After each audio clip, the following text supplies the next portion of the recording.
You're listening to Vancouver Co-op Radio, CFRO 100.5 FM. We're here on the unceded traditional territory of the Salish, Musqueam, and Tsleil-Waututh Nations. This is Bernadine Fox, here with my co-host for the week, Glen Grigg, bringing you Both Sides Now.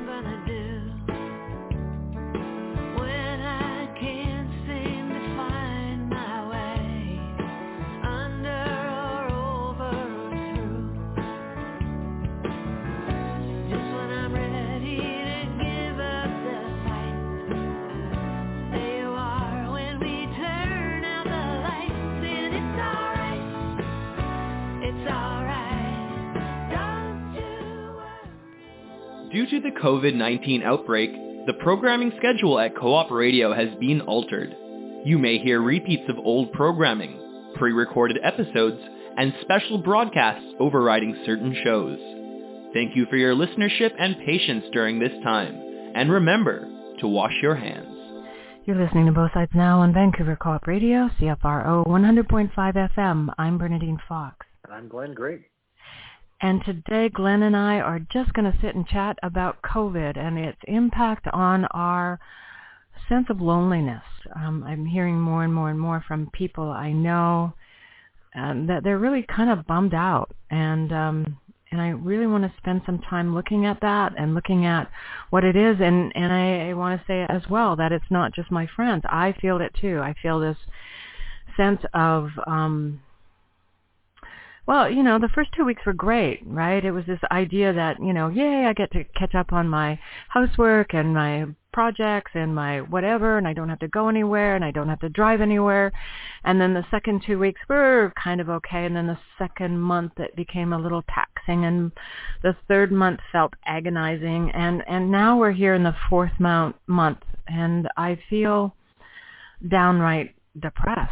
I don't have any other word for it. My motivation is really low. My mood is low. I don't feel that excitement I normally feel when I wake up. I'm not really interested in doing much of anything, not even cleaning my house or, doing the gardening. Although I did do gardening. I was very hopeful at that point and thought I'm going to be able to spend a lot of time on my patio.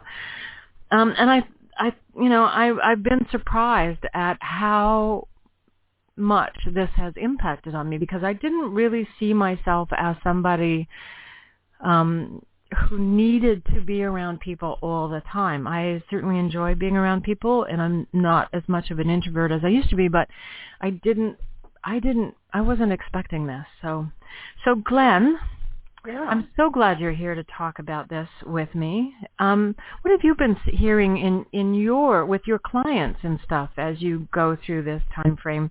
Is this sort of on par with what other people are feeling, or am I out here alone in my little bubble being lonely?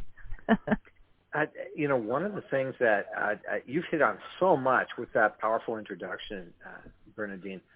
One of the things that we're seeing in the mental health community, and I'm not saying that I'm the absolute spokesman person for that, but I have some leadership roles, and I confer with colleagues, of course, at a distance and that sort of thing, is that one of the things that you talked about was that most of us are able to be, more or less psychologically self-sufficient for a very short period of time. Mm-hmm. And there are a couple of dimensions that really, really count about the experience of isolation and loneliness and solitude. And I'm going to distinguish amongst those three things because isolation can be a problem, and it's not necessarily a problem if it's short duration. Right.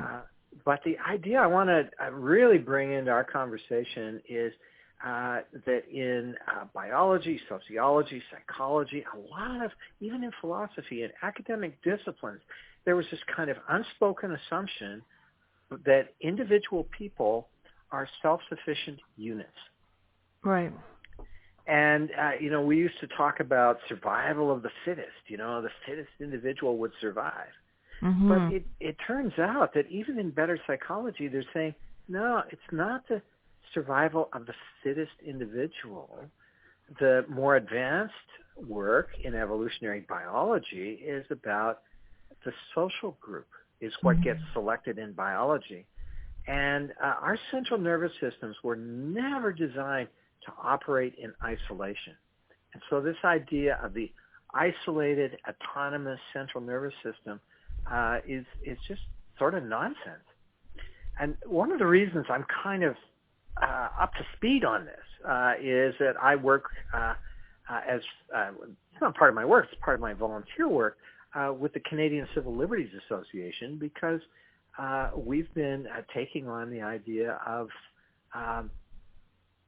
isolation in prisons and other ways that people are kept by themselves. And when we examine the psychological effects, it's a form of torture. There's no other way to describe it. It actually is a form of torture. I've done a little bit of reading on that stuff and have worked with survivors who've experienced isolation as part of their punishment, and they actually have at times considered it one of the worst forms of torture. Yeah. Yeah. And one of the things that happens with your mind, my mind, everybody else's mind, is that we check in with each other all the time. We double check our perception. And left to their own devices, you might say, human brains and human minds and human sensory systems are made for keeping you alive. And so they have this big negative bias. They're always scanning for danger. So one of the first things you do when you isolate somebody is that you don't have that social process that buffers that negative bias. Right. So their check and balance is gone. Yeah. And so you can go pretty negative pretty fast. So that would sort of explain why I might have less patience out there in the world with certain people. Or because I'm realizing that it's not just me. I sort of check in with myself at the end of the day and go, well, I could have done that better.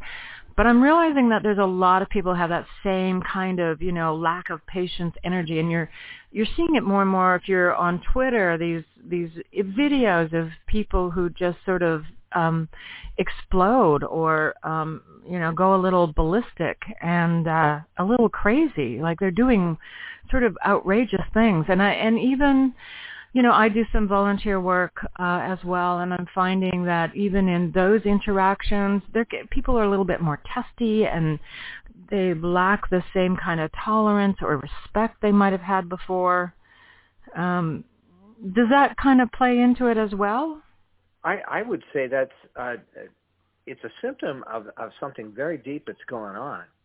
And I think the social isolation means that you're left on your own to maintain your central nervous system, which is not something that human beings are programmed to do.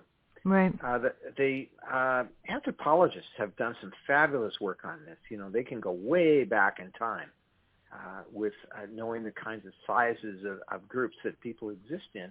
And it turns out that when you study tribal societies and histories and so on, most of us have a social circle, wait for it, of about 150 people. Oh, wow. That, that's kind of who we know. Right. And we interact with them. And interestingly, if you go back to Bronze Age villages, and this is particularly in Northern Europe where these studies have been done, you find these villages and you kind of dig them up and you figure out how many people lived there.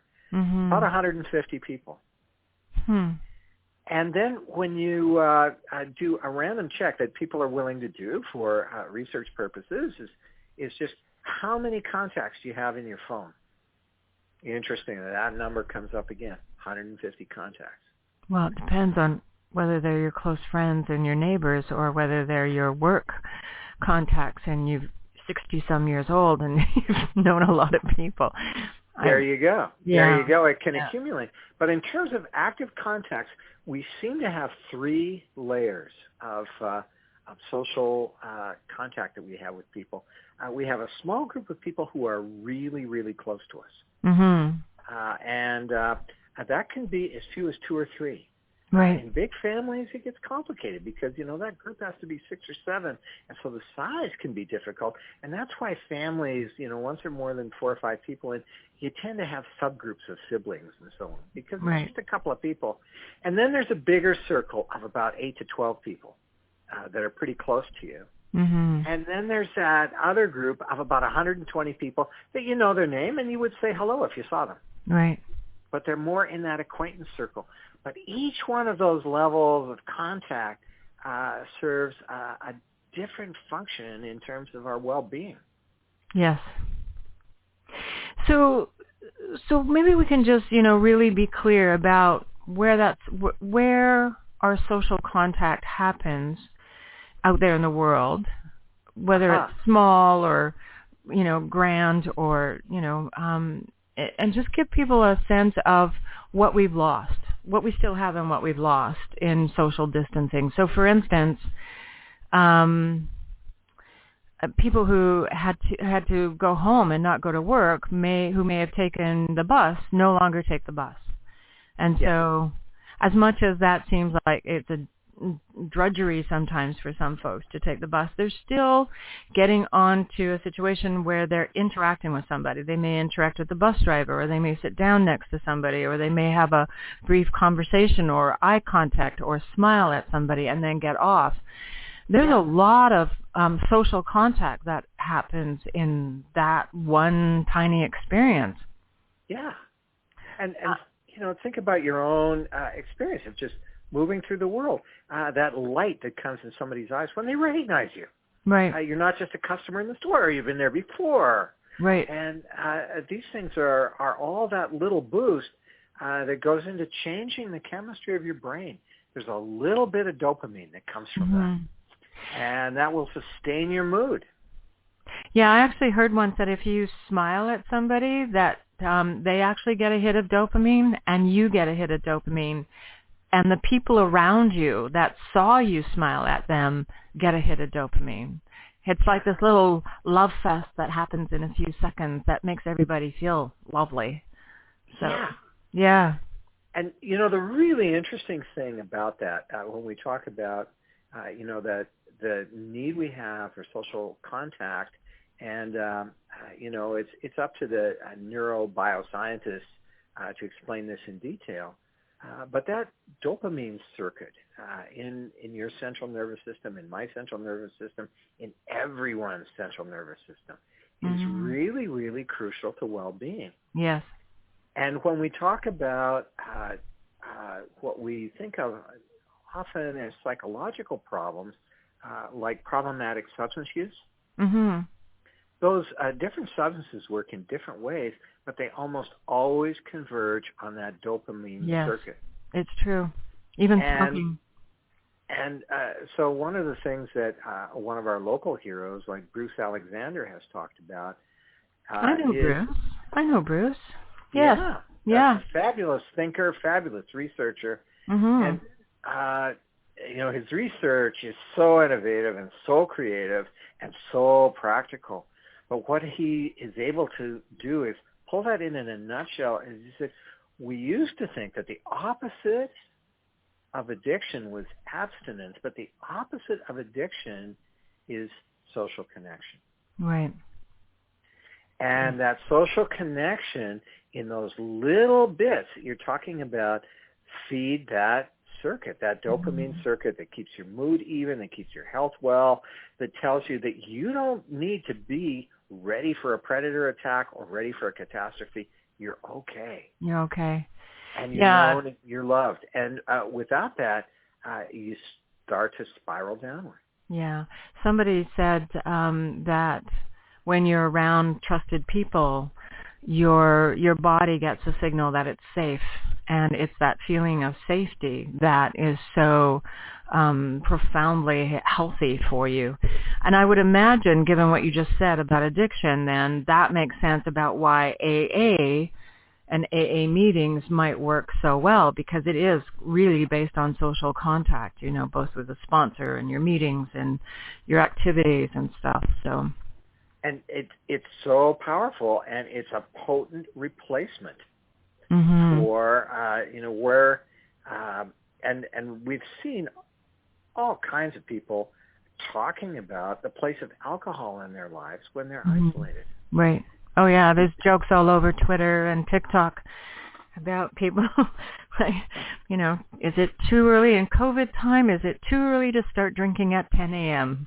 Because it's COVID, right? So, it upset a bunch of people that people were making jokes about drinking because, of course, for some people, drinking is a disaster. But yes, definitely. Maybe we should just backtrack a little bit and tell people what dopamine is. Like, why is it important in your life, in your body, in your mind? Well, one of the things we think about with anybody's central nervous system is we think about nerves, and nerves conduct electricity.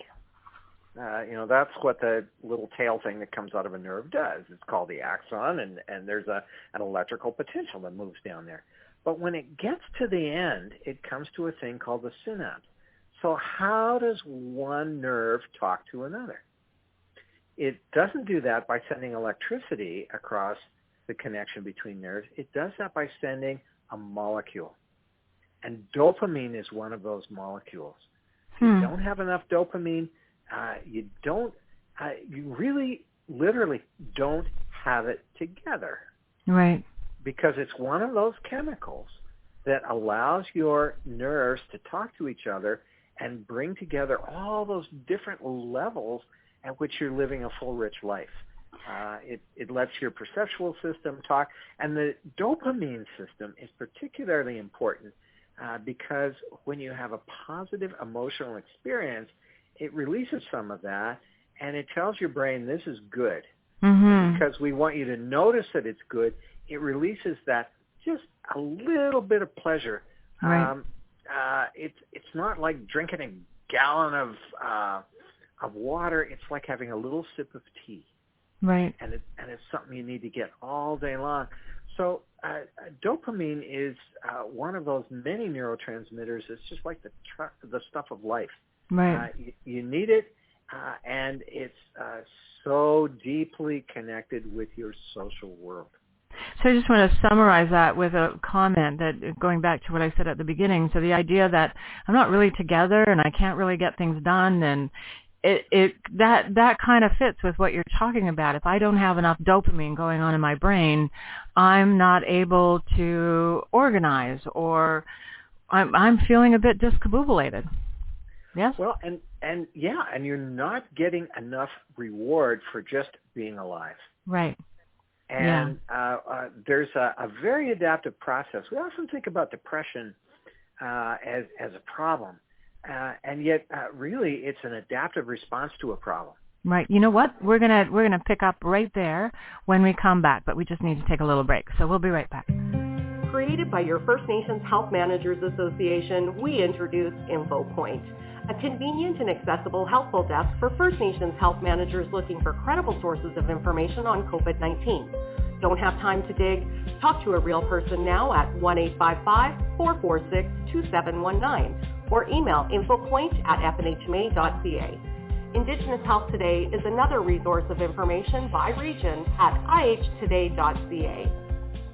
You're listening to Both Sides Now on Vancouver Co-op Radio, CFRO 100.5 FM. I'm Bernadine Fox here with my co-host Glen, and we're chatting about loneliness and how COVID is impacting on how we feel about ourselves and our lives. And one of the things we touched on before was just talking a little bit about all the things that we're missing. So getting on the bus and all of those interactions, or going to school and listening to your teacher, or being in a company of your other students and having an interesting discussion, or going to the movies, even sitting down and eating good food with a friend and being able to chat and look at each other's faces and without a mask on and have that entire full experience. So all these ways that we have now lost because of social distancing are impacting on us, and they do it sort of drip by drip. And Glen, you were starting to talk about depression not being the problem. Is that kind of what you said, or did I misinterpret that? Well, depression is a serious problem. Right. And yet it's a natural response to just what you were talking about.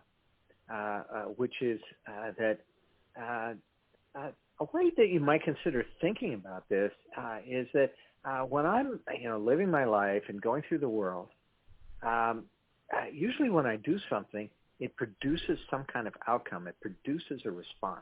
Right. And that tells me that I belong here, that I'm accepted, that I'm included. We're social beings. One of the worst outcomes for anybody is to feel like you're disconnected, that you're unconnected, or even worse, that you've been rejected. Right. And so we're getting that experience all the time. And one of the ways that we can induce profound depression in animals in the laboratory, and it seems like such a simple procedure, but when we put animals in a laboratory in a situation where nothing they do makes any difference, of course, they get well fed, they get lots of water and so on, but the researchers were so surprised. They checked their labs to, know what's going on, because some of the animals actually start to die. Right.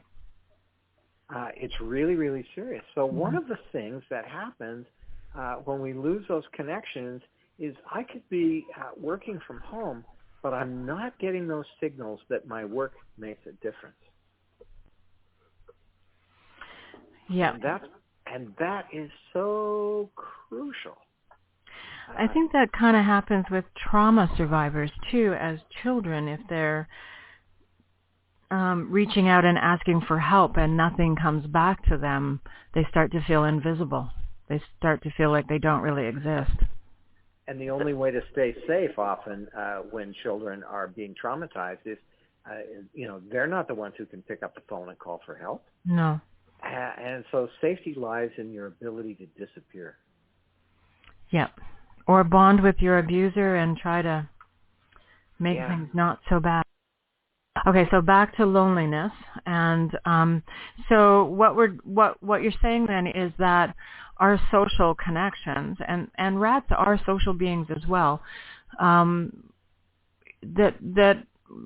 it's profoundly important to our well-being. And I know we talked about the pandemic when it hit. It was about our physical safety, and it was about, keeping ourselves safe from a virus and or keeping ourselves safe from passing a virus on if we got it, right? So it was a way of physically keeping ourselves safe. And then we were looking at our mental health and how do we take care of our mental health. And what I'm hearing is that physical safety is actually impacting on our mental health. That there's a ways that it crosses over. It's not just physical health or mental health.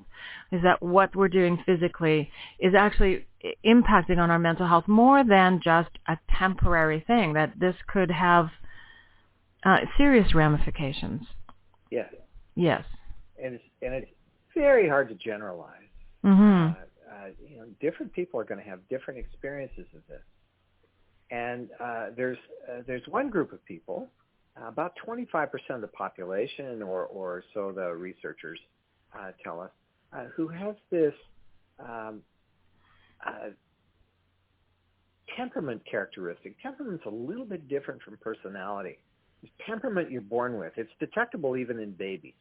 Mm-hmm.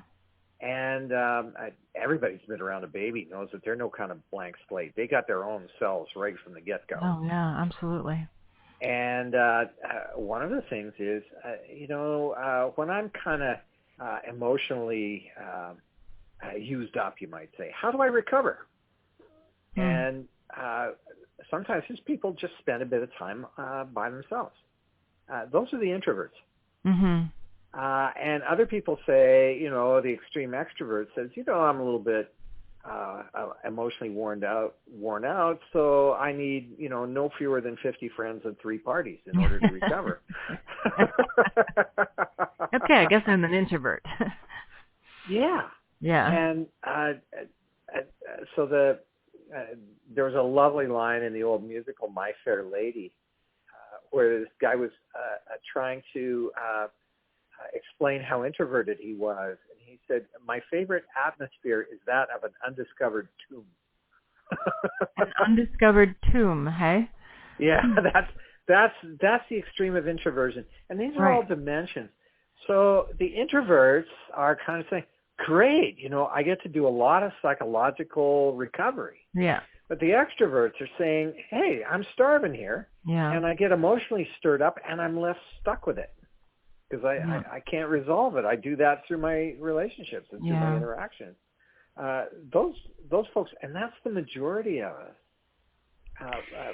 really need ways to make a social connection. It helps to hear a voice. That's better than text. Mm-hmm. It helps to have a voice and vision. That's better. But nothing is going to replace the full sensory experience of being with somebody, especially somebody you love, where we can include that sense of touch that is so reassuring. Right, exactly. So what you're saying kind of, as you're talking, I'm thinking of all those crowds of, college students down on the beach in Florida right after the pandemic hit. And, even the Black Lives Matters movement and protests, all of those things have served a really important purpose, not just the protest, which is important in and of itself, but also the need of folks to be in the company of other like-minded individuals. Yeah, the experience of I'm part of something. Right. And that something makes a difference in the world. It's so huge. Crucial. Huge, absolutely huge. I was reading a sort of paper done by Julianne Holt Lundstedt down in America, and she said that 28% of Americans had little to no contact with other people for months and months and months. And that they found that overall, loneliness increased by 20 to 30% during social distancing. That seems to be reasonable. But they also said that the emotional distress tripled. And from that, they're speculating that the notion of loneliness may be far more widespread than was previously considered to be an issue going into COVID. It wasn't something that was necessarily expected. And I think part of that is that we think we have all this technology. We can talk, it's not 1918. Yeah. We can talk to people on the phone. We can do FaceTime. We can write emails. We can play music together. We can FaceTime. We can do live events. We can Zoom. Zoom fatigue is now a thing. But I keep going back to what you were saying about dopamine and what happens in our bodies with that social contact. The ability to have that reaction happen in your body is greatly diminished when you're dealing with technology. Yeah, it doesn't work. I think the advanced competency within psychotherapy, there's people who are fully trained psychotherapists, and then they take additional training to work with music as a therapeutic tool because, to help folks, people need to be able to communicate what's inside them. And words don't work for everybody. And for those people for whom music works, it's really great. And their research has been very thoughtful and very careful. And it's so interesting to observe that recorded music is helpful. There's no doubt about it.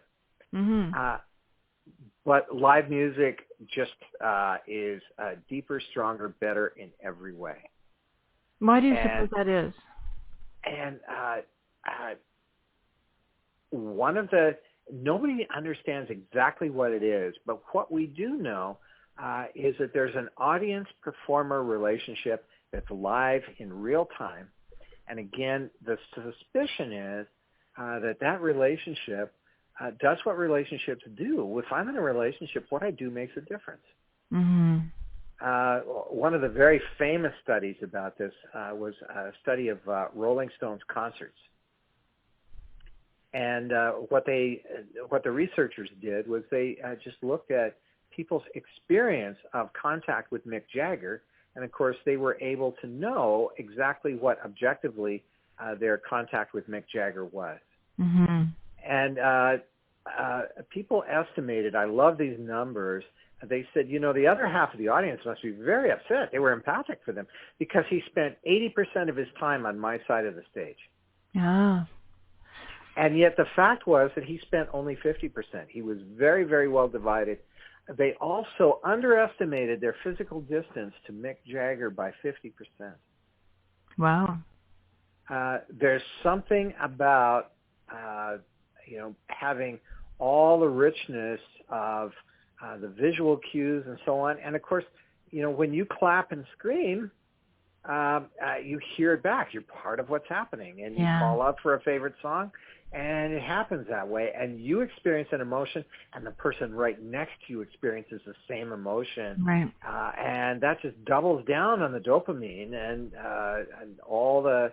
And I don't mean to say that that's all we're getting from those kinds of experiences. It's just a nice anchor point to say that that experience, not of superficial pleasure, but really deep aesthetic satisfaction, really comes out of those kinds of settings. Mm-hmm. But I'm taking us off somewhere.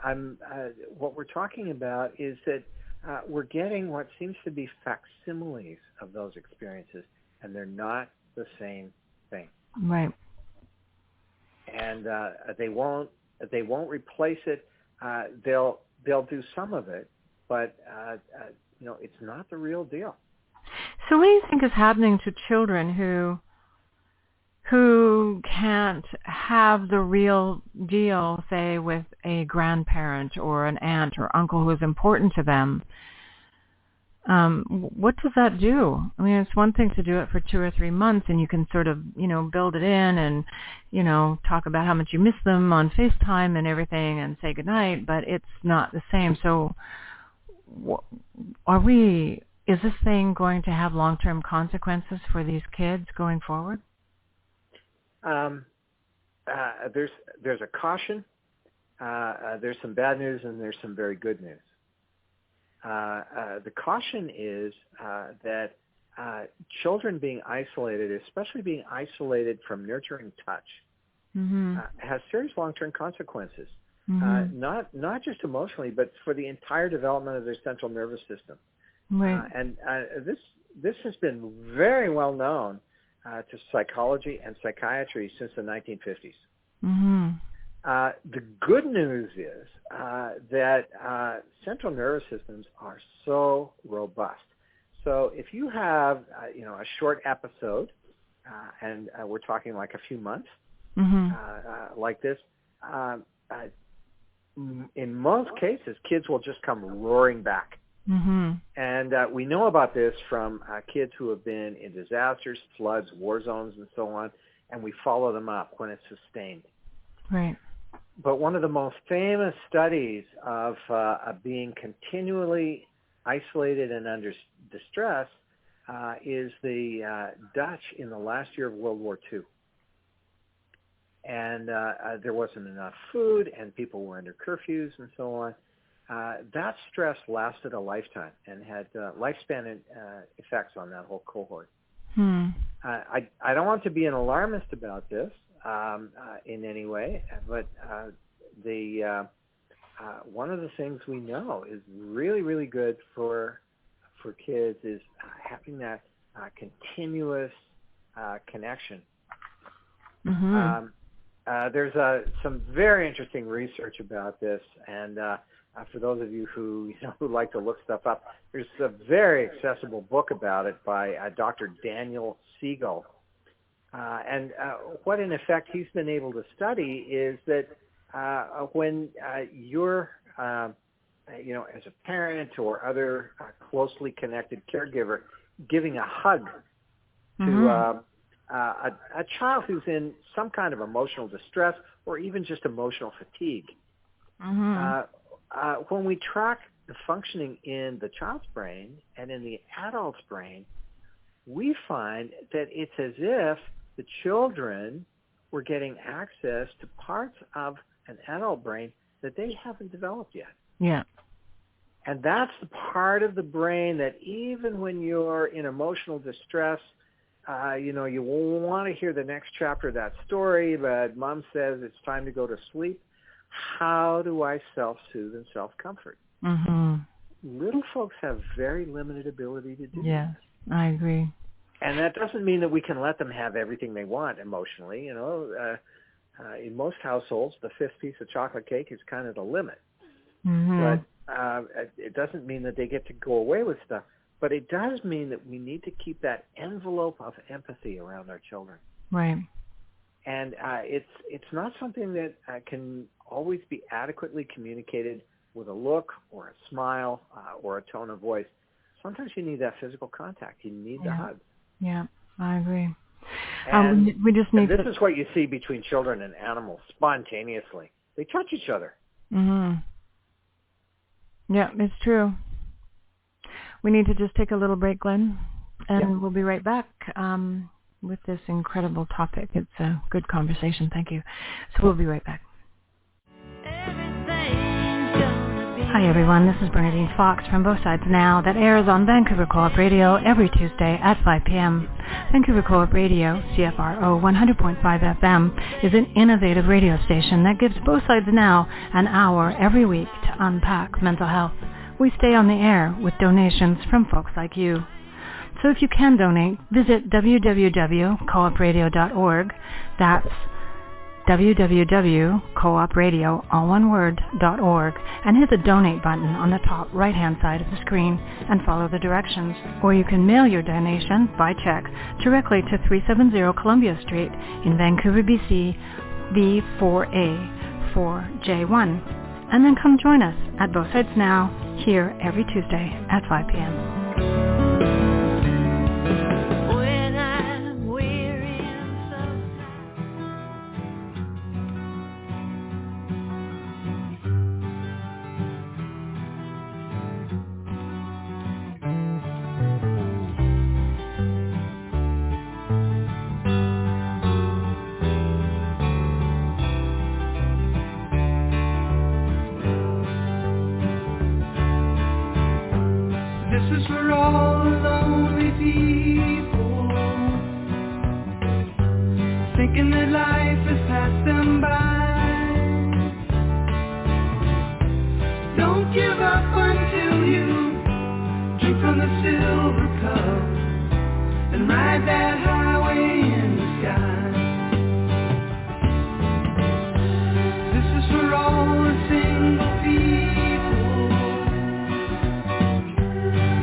You're listening to Both Sides Now on Vancouver Co-op Radio, CFRO 100.5 FM. I'm Bernadine Fox, and I'm here with my co-host Glen, Grigg, therapist, talking about the loneliness that comes out of social distancing and COVID-19.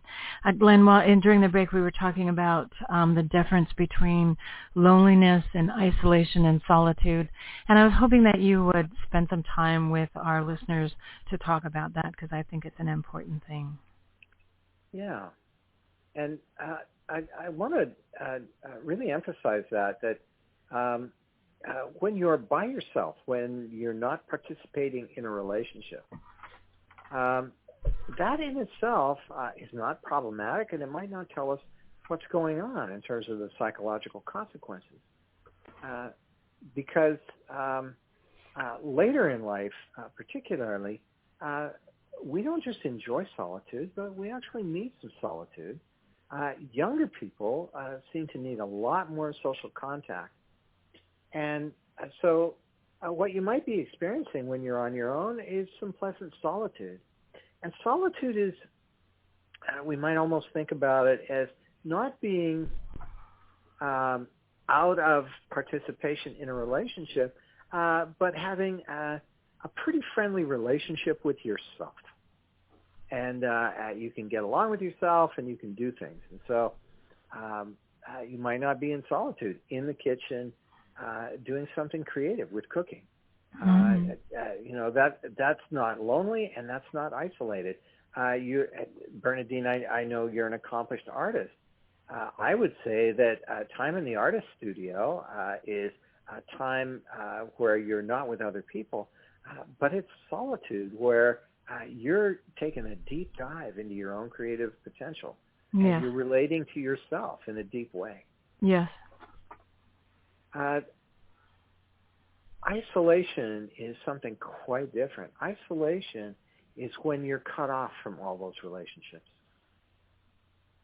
And one of the things we know about people, because these studies have been done, is if you've had the opportunity to build a relationship with yourself on some dimension, that will carry you through periods of enforced isolation. There's a beautiful story about a prisoner who was kept in isolation for a long period of time, and it was a wartime experience, and he came out relatively intact psychologically. And they asked him, how did you do that? And he said, I made myself imagine that I was building my cabin on the lakeshore. Mm-hmm. And so I was involved in, picking out the thickness of the floorboards and, how am I going to nail them down? And the physicians who were examining him pointed out to him he hadn't noticed that he had actually developed calluses on his hands. Wow. That's how powerful that mind-body connection can be. Yes. Yeah. And then we look at other experiences where people have been detained, and we don't need to look further than the accounts we have of the American Guantanamo Bay, where people are in deep relationship with themselves. The people who are wanting to turn solitude into isolation have to do something to interfere with that. So they play loud radio, they keep the lights on all the time, doing that sort of thing. But I'm wandering off because loneliness is when you legitimately need some connection with somebody else. Right. And what I'm hearing from you is that all human beings, for the most part, I suspect there are some human beings who don't have that biological necessity, but most of us have a biological necessity to interact with other people, to sort of a symbiotic, is that the right word, relationship, where you need that person to trigger off the dopamine inside of you. Yeah. Yeah.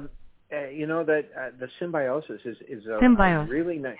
Yeah, it's a nice. Yeah, symbiotic is the kind of relationship, and it might look kind of exploitive, but it isn't. It's about mutual caring. Mm-hmm. And COVID-19 is a very interesting example of that. I understand there are good reasons for not making mask wearing mandatory because not everybody can wear a mask, and we don't want. It's just not physically safe for them to do so. And so we don't want, harsh questioning or, difficult rejection of people who can't wear masks. Mm-hmm. But when you can wear a mask, I think the message needs to be that, for instance, Bernadine, when you're wearing a mask in a public space, it's not doing you any good with respect to COVID-19. Well, it does keep me safe from the virus. Well, what the biologists tell me is that it doesn't keep you safe; it keeps other people safe. Right, and you're not putting more droplets into the air, which is the how COVID-19 hitches a ride. I get that, but that other person wearing a mask keeps me safe, and I keep other people safe. It's a symbiotic relationship. Yeah, it's one of those exchanges where we protect each other and we help each other, and our social relationships are like that too. We know that people who have a better health and longer lives also have loving relationships. Mm-hmm. Yeah. Yeah, that actually relates to something this author was talking about. Julianne Holt Lundstedt talked about loneliness carrying a price tag, that social isolation has been linked to increased risk of death from all causes. So it impacts on our blood pressure, our stress hormones, our inflammatory responses, and all of which can incur medical issues. And so loneliness isn't just an emotional, it doesn't just have an emotional impact, it has that physical impact as well. And the physiology of any psychological response helps. Mm-hmm. And it's important to understand that what's happening at a psychophysiological level is an isolated human being is having a stress reaction. Mm-hmm. Because no human being survives. I'm making some linkage here, but there's been a very big innovation in couple and family therapy called emotionally focused therapy. And the model is very biological because what it says is that a little human being, and our species, we've been living in cities for maximum 5,000 years, and we've been a species for hundreds of thousands of years. And so we grew up in small bands and tribes and extended families. And it's almost inconceivable that a helpless child, as human children are, can survive without their people. Right. So we are particularly wired up for being connected with each other. Mm-hmm. And the idea is when we lose those connections, and I want to credit Dr. Sue Johnson with this beautiful description where she says, we don't just get distressed, we go into what she calls survival panic. And that it's a leftover from being little kids, but we need it through a lifetime. But for little folks, it's crucial. If I don't have my people, I don't survive. Mm-hmm. And if they don't see me, I don't survive. And that kind of relates to what I was talking about right at the beginning of this hour, which was that I'm finding that people are a little bit more testy, and they're sort of pushing people's buttons a little bit more, and they're looking for that reaction, and that probably relates to the need for to be seen, to be recognized, to be exactly. Yeah, interesting.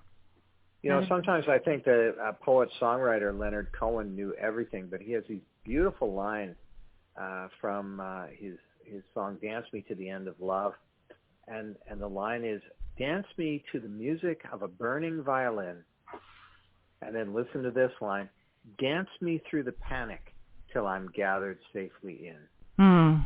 Yes, that's a beautiful line. That's it in a line, that we need each other, and the alternative to that is some level of distress that can be as deep as panic. Mm-hmm. So what do we do, Glen? We just have a few minutes here, but what do we do now? If we're in phase 3, so things are a little bit more relaxed, so we have some hope, and we can get together in smaller groups. I'm, for instance, going to have friends over onto my patio, which is big enough to stay the 6 feet. We can still have masks on, but we can have that personal interaction in the same physical space. Yeah. I've been doing things like dropping my mask so that I can smile at people, even on the street, in the store. and then putting it back on. Yeah. What else? What can we do? What should we be doing? And should we, also the other part of this, of course, is checking in with our friends at this 4-month mark and really making sure they're okay. Yeah. And I think you've really nailed it, that one of the things that's happening for people's stress level is that their routines, we talked about riding on the bus, we talked about going to work, we know that participating in a workplace meets people's social needs. Right. And it's not something that we talk about. And the other thing we know about workplaces is that workplaces tend to have people who share your interests and share your temperament. Right. And so you feel even more deeply connected. Right. And then that important thing we were talking about was doing some kind of shared effort that makes a difference. Well, workplaces are really, really supportive psychologically. Yeah. So when you don't have that, you have to make a conscious decision to replace it. And we're not used to planning that. It just kind of happens as a really positive side effect of having work and having a workplace. And similarly, in the time of COVID-19, all that stuff that used to just happen spontaneously, you think, I'm planning to have people over on my patio because then it's safe. And then when I'm 2 meters away, then I can drop the mask and show them my smile. Mm-hmm. All those things that have to be thought through. There's an absence of spontaneity in this. We have to plan more. Mm-hmm. And that kind of inhibits the emotional response that you want to have. Mm-hmm. I'm delighted to have people there. So what we got to do is we have to become deliberate, and we have to look after that just the way we look after any other part of our lives. Right. And then we have to, and this is the part I really want to emphasize, is that you only have so much capacity as a human being for decision making at a given rate. And one of the biggest sources of stress is decision load. If you've just got too many high stakes choices that you got to make, it's incredibly psychologically fatiguing. Mm-hmm. So people are walking around being tired. What we need to do for each other and for ourselves is to say that every time we have a social contact, we, instead of it just kind of happening and being spontaneous, we have to be so planful and so thoughtful. Mm-hmm. That in itself takes a lot of energy. Yes. And it may seem like it's not worthwhile doing. I insist that it's more than worthwhile. In the long term, it's essential. We need each other. So, and I would imagine that the other thing we could look at this like is that, in the same way you try to make sure that you eat enough of a variety of food so you get enough vitamin C or vitamin D or that kind of stuff. You need to maybe also think about how do you build into your world and your daily life so that you get the hit of dopamine you need and the hit of social contact that you need, and make sure that you're planning that into your life and not take it for granted, because it's been this invisible thing that has just happened because we're social beings and we collect together in the ways that make those things happen, and we haven't had to pay attention to it in the same way. So I guess now we need to pay attention and make sure we're having enough social contact with each other that we are keeping those levels up so that we can function. Absolutely. Let me get 100% behind that. And let me also suggest that, if we're saying, I need social contact, it used to be just kind of built into my lifestyle, and now I have to be more intentional and more planful about that, and then I need to appreciate that that's extra effort. That's one direction to go. The other is that we're even more vulnerable to the stress that comes from media. And, I'm all for people enjoying journalism. I think it's essential to democratic life and social life that citizens are well informed. We just need to be a little bit extra careful, especially about television news. Because television news and advertising are built on fear and desire. Oh, yes, absolutely. And blood and gore. Don't forget that part. If it bleeds, it leads. And the news is about what happened, and often what we live on is what didn't happen. Like right. What didn't happen in British Columbia for weeks and weeks and weeks now is an upturn in COVID-19 cases. We have an upturn? That's what didn't happen. Oh, that's what didn't, yes.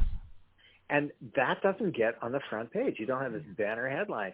British Columbia infection rates are stable and declining.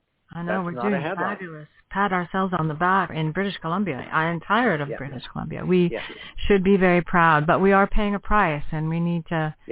We need not to have that benefit become something that makes it problematic for people. I've seen people that are my friends after 4 months of not seeing them, and I am a little horrified at how down they look. So. Yes. And COVID is a revealer. It's revealing so many inequities in our society. How the suffering that goes with an epidemic is so racialized. Yes. And that race is so much in intersection with economic opportunity, and it crosses over into the sexism that goes through our entire culture. Yeah. We have to stop, Glen. I can't believe I have to say that because I don't want to say that. But we do need to stop. We've run out of time. But thank you so much. This is, as always, an interesting conversation with you, and I so appreciate it. So thank you. It's great to be going back and forth with somebody so knowledgeable and so passionate on this topic. Thank you. Well, thank you. Okay, I'll be right back. Don't go away. Hi folks, this is Steve Ferguson, your 21st century schizoid man, and I'm the host of Prog Rock Alley, inviting you to come down and listen to our show every week at Monday, 1 a.m., the very end of the weekend. We will be looking at all forms of progressive rock. I'm talking about space rock, art rock, math rock, fusion jazz. You want it? I got it. Just name it. I'll play it. We'll see you again. That's here on CFRO 100.5. Co-op Radio, Monday mornings, 1 a.m. You're listening to Both Sides Now on Vancouver Co-op Radio, CFRO 100.5 FM. I'm Bernadine Fox, and that's our show. My thanks to Glen Grigg, my co-host, but also a therapist who today lent us his expertise on COVID-19's impact on loneliness. My thanks also to America for their song Lonely People, and to Sherry Ulrich, whose song It's All Right sings us in and out of this show each week, but today feels even more apropos. But most importantly, our thanks goes out to you for joining us today. Stay safe out there. If you have questions or feedback about this program, or want to share your story, or have something to say to us, we want to hear from you. You can reach us by email, bothsidesnow@coopradio.org, or via Twitter @BothSidesNowBC. This is Bernadine Fox. We'll be back next week. Until then. I can't seem to find my way under or over or through. Just when I'm ready to give up the fight, there you are when we turn out the lights, and it's alright, it's alright.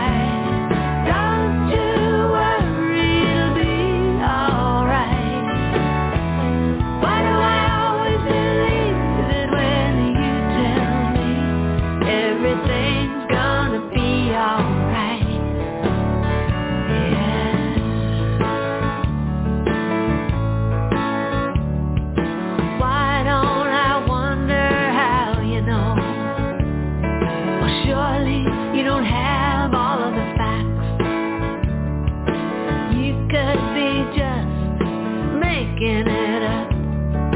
Why don't I ever think of that? It's some kind of magic in the words that you breathe, saying, baby,